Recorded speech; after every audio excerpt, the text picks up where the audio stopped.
English समजतं पण बोलता येत नाही, सेंटेन्सेस कशी बनवायची, टेन्सेस बऱ्याचदा टेन्शन देतं, मराठी माध्यमातून शिकलेलो आहोत, इंग्लिश बोलण्यासाठी वातावरण नाहीये, कोणासोबत प्रॅक्टिस करायची, शाळेमध्ये कॉलेजमध्ये इंग्लिश शिकलेलो आहे तरी पण बोलता येत नाहीये, या आणि यासारख्या असंख्य प्रश्नांची उत्तरे मी तुम्हाला देणार आहे. हॅलो अँड नमस्कार मंडळी, मी Meenakshi Kolhe, your English communication trainer. I have been teaching English for more than 5 years. I have taught more than 1,500 people so far. The problems we talked about just now, I have solution to them.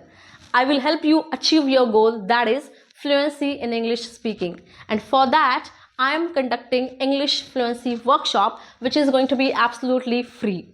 It is happening on 2nd March, Saturday, 8 to 10 p.m. That's tomorrow. The platform is Zoom and it is live session. So what am I going to cover in this workshop? Number 1, the mindset, myth and reality about English speaking practice. Number 2, 4 basic language skills. Number 3, how to practice grammar in real life situation conversation.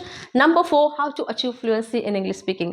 If you are interested, if you wish to join this workshop, please contact this number, send your names to this number. You will receive Zoom link tomorrow by afternoon. I'm very excited to meet you all. See you in the workshop. Till then, happy learning. Take care. Namaskar.